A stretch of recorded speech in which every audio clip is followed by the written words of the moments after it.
Hello friend, एक बार फिर आप सभी का स्वागत है हमारे यूट्यूब चैनल मैथ मोमेंट में। और आज के सेशन में हम लोग अध्ययन करने वाले हैं मेंस्ट्रुएशन के कुछ बहुत ही महत्वपूर्ण क्वेश्चन। तो आइए देर न करते हुए शुरू करते हैं। आज का पहला क्वेश्चन है, चित्र में प्रदर्शित 10 सेंटीमीटर व्यास वाले तीन वृत्त एक रबर बैंड से जोड़ दिए गए हैं।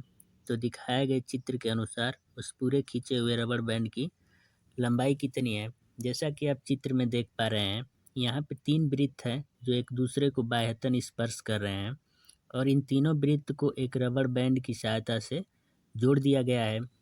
और जैसा कि बताया गया है प्रश्न में, जो वृत्त का व्यास है वो 10 सेंटीमीटर होगा। तो त्रिज्या जो है व्यास की आधी यानी 5 सेंटीमीटर होगी। अगर हम दो त्रिज्याओं को मिला दें, जैसे कि एक ये और एक ये, दो वृत्त की त्रिज्याओं को मिला दें और वैसे ही इन दो वृत्त की त्रिज्याओं को मिला दें और सेम वैसे ही इन दोनों वृत्त की त्रिज्याओं को मिला दें, तो ये 5-5 सेंटीमीटर का है। तो ये पूरी जो भुजा होगी 10 सेंटीमीटर की होगी। इस प्रकार से एक ये समबाहु त्रिभुज का निर्माण हो गया। और हम इस स्पर्शी से केंद्र पे यदि लंब डालें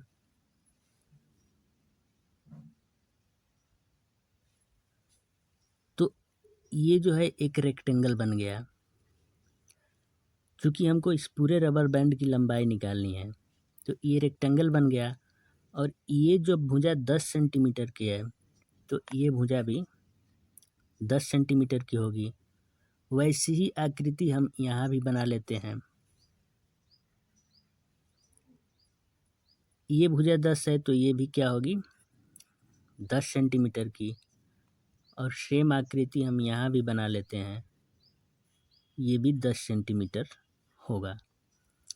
अब हमको जो लंबाई निकालना है, जो मैं डार्क कर रहा हूँ, वो लंबाई अब हमको निकालनी है। जैसे ये और ये, अब डार्क भाग का लंबाई हमको निकालना है। तो 10, 20 और 30 सेंटीमीटर, 30 सेंटीमीटर और प्लस, चूँकि ये एक रेक्टेंगल है और वृत्त की केंद्र पे स्पर्शी से डाला गया जो कोण होता है वो 90 अंश का होता है। ये भी 90 डिग्री होगा, ये भी 90 और ये भी 90। और सेम ये भी एक रेक्टेंगल है तो ये भी 90 होगा। और समबाहु त्रिभुज का जो प्रत्येक कोण होता है वो 60-60 डिग्री का होता है। इस तरह से हमको निकालना है ये कोण। तो पूरे वृत्त का जो कोण होता है वो 360 होता है और 360 में से हम निकाल लेंगे 90, 90 और 60, तो हमें ये कोण मिल जाएगा। तो 360 में से हम निकालेंगे 90, 90 180 और 180 और 60 240, तो बच जाएगा 120। तो ये जो कोण हो जाएगा 120 डिग्री हो जाएगा। तो ये एक वृत्तखंड है और वृत्तखंड का जो ये चाप है इसी की लंबाई निकालना है। तो चाप की लंबाई का सूत्र होता है 2πr इंटू थीटा बटा 360। तो 30 प्लस 2π, आर का वैल्यू 5 है, आर जो कि त्रिज्या है, इंटू थीटा का वैल्यू है 120 बटा में 360। चूँकि वृत्तखंड है 1, 2 और 3 वृत्तखंड है, यहाँ 3 से गुणा कर लेंगे क्योंकि 3 वृत्तखंड है, 1, 2 और 3। अब इसे सॉल्व करेंगे, 0 से 0 कट जाएगा, 12 तिया 36, 3 से 3 कट जाएगा। तो जो हमारी रबर बैंड की लंबाई आ गई वह 30 प्लस 2π इंटू 5 यानी कि 30 प्लस 10π, इतना ही रबर बैंड की लंबाई होगा।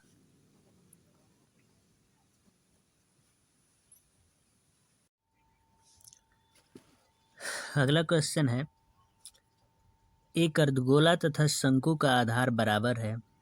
यदि उनकी ऊंचाइयां भी बराबर हो तो इनके वक्रपृष्ठों के क्षेत्रफल का अनुपात क्या होगा। जैसे कि ये जो है एक अर्धगोला है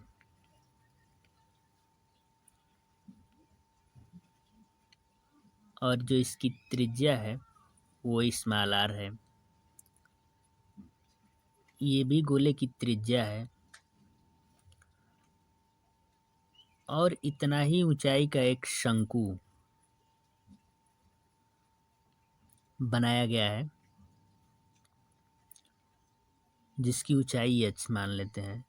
तो हम देख रहे हैं कि जो गोला की त्रिज्या है r, उतना ही शंकु का ऊंचाई भी होगा, क्योंकि गोला का जो ऊंचाई है वो गोला की त्रिज्या ही होगी। तो हम इसे लिख सकते हैं r बराबर h। गोला का आधार जो है एक वृत्त है तो इसकी भी त्रिज्या स्मॉल r होगी। हमको निकालना है अर्धगोले तथा गोले के वक्र पृष्ठों का अनुपात।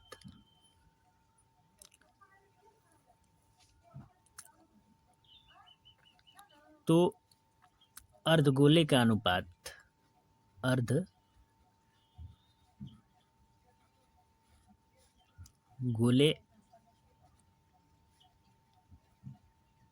के वक्र पृष्ठ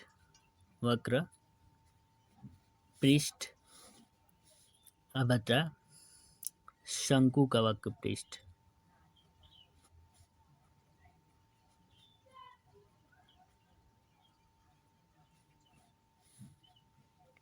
चूंकि अर्धगोला का जो वक्र पृष्ठ होता है वो 2 पाई आर स्क्वायर, क्योंकि त्रिज्या r है तो स्मॉल r का स्क्वायर, और बटा शंकु का जो वक्र पृष्ठ होता है वो होता है पाई आर यल, जहाँ यल जो है तिर्यक ऊंचाई है। ये जो है शंकु की तिर्यक ऊंचाई है। तो चूंकि यल हमें मालूम नहीं है तो यल निकालना पड़ेगा। हम यहाँ देख रहे हैं कि ये जो है समकोण त्रिभुज का निर्माण हो रहा है। इसको अगर हम यहाँ लिख लें तो ये कुछ ऐसा बनेगा, और यही है समकोण त्रिभुज का कर्ण, और यच जो हो जाएगा समकोण त्रिभुज का लंब, और जो त्रिज्या है वो आधार हो जाएगा। तो हम इसमें पाइथागोरस प्रमेय जब लगाएंगे तो पाइथागोरस प्रमेय से कर्ण का स्क्वायर बराबर लंब का स्क्वायर धन आधार का स्क्वायर होता है। तो कर्ण चूंकि यल है तो यल का स्क्वायर बराबर लंब एच का स्क्वायर और प्लस आधार आर का स्क्वायर। तो यहाँ से जो यल आ गया under root H square plus R square बराबर, चूँकि हम देख रहे हैं कि आर जो है एच के बराबर है तो हम एच के जगह पे आर रख सकते हैं। तो जब हम एच के जगह पे आर रखेंगे तो ये आर स्क्वायर हो जाएगा और प्लस आर स्क्वायर बराबर अंडर रूट 2r स्क्वायर बराबर 2 रूट में ही रह जाएगा। चूँकि ये आर स्क्वायर है तो आर बाहर आ जाएगा। अब जो यल का मान निकल करके आ गया अंडर रूट 2 इंटू आर, तो 2 पाई आर स्क्वायर और बटा में पाई इंटू आर, और यल का जो वैल्यू है under root 2r। R into R square हो जाएगा और आर स्क्वायर से आर स्क्वायर कैंसिल, पाई से पाई कैंसिल। तो हमारा रेशियो आ गया 2/अंडर रूट 2। अंडर रूट 2 से 2 कट जाएगा तो अंडर रूट 2/1 हो जाएगा। तो जो अर्धगोले तथा शंकु का वक्र पृष्ठ का अनुपात आया वो आया अंडर रूट 2/1। यही आंसर होगा। अगला क्वेश्चन है, पार्श्व चित्र में ओ वृत्त का केंद्र है और ओ एम लंब ए बी। यदि ए बी बराबर 10 सेंटीमीटर और ओ एम बराबर 4 सेंटीमीटर तो त्रिज्या ओ ए की लंबाई ज्ञात करनी है।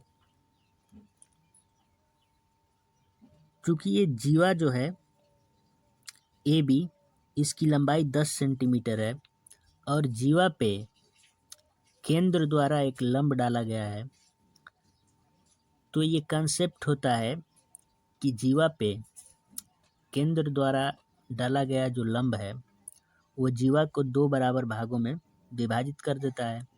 क्योंकि पूरी जो जीवा की लंबाई है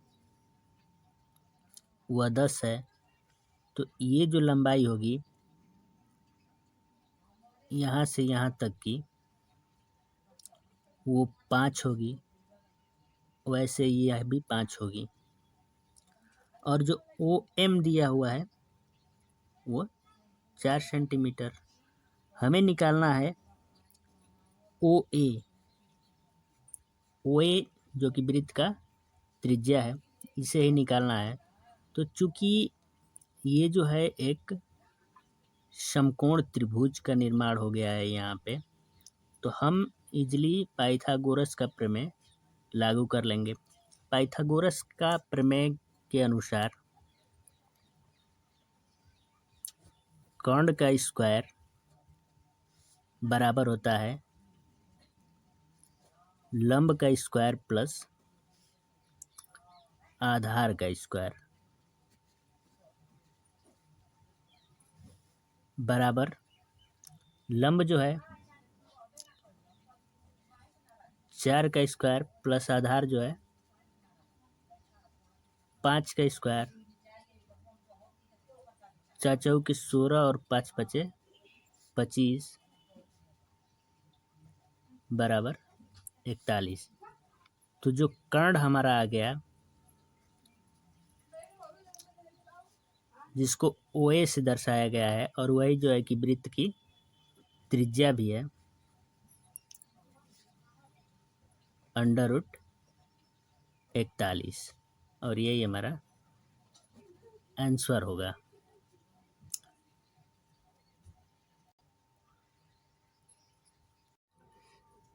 अगला क्वेश्चन है, त्रिज्या आर के एक अर्धगोले में से अधिकतम आयतन का एक गोला काटा गया है। इस अर्धगोला तथा गोले का आयतन ज्ञात कीजिए। तो आइए इसे हम सॉल्व करते हैं। जैसा कि क्वेश्चन में बोला गया है कि एक अर्धगोला है। अर्धगोला जो है कि अर्धवृत्त के समान ही होता है, लेकिन अर्धवृत्त जो होता है एक द्विविमीय आकृति होता है तथा गोला जो होता है वो त्रिविमीय आकृति होता है।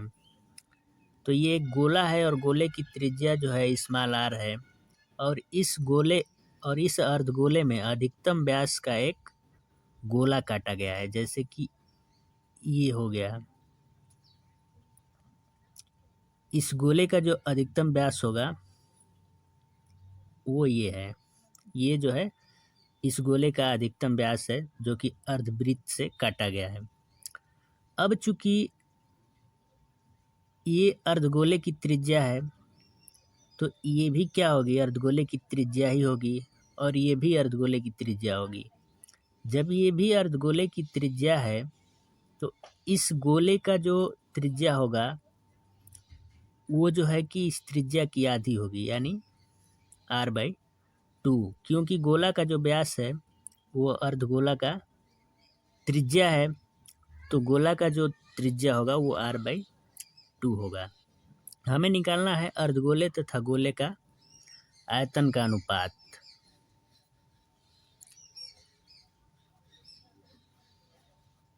तो अर्धगोला का आयतन बटा गोला का आयतन, आयतन को भी से दर्शाते हैं। अर्धगोला का आयतन का जो फार्मूला होता है वो होता है 4/3 पाई r क्यू। क्योंकि अर्धगोले की जो त्रिज्या है वो स्मॉल आर है, बटा में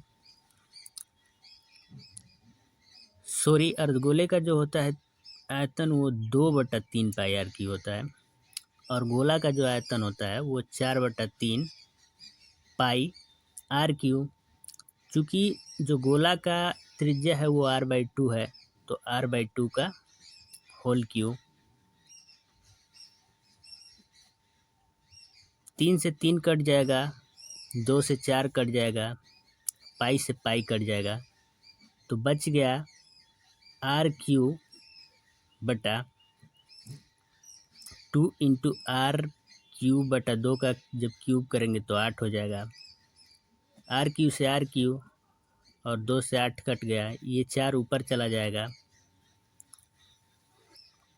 तो जो हमारा अर्धगोला तथा गोला का आयतन का अनुपात होगा वो 4/1 हो जाएगा, यानी 4:1। यही हमारा आंसर होगा।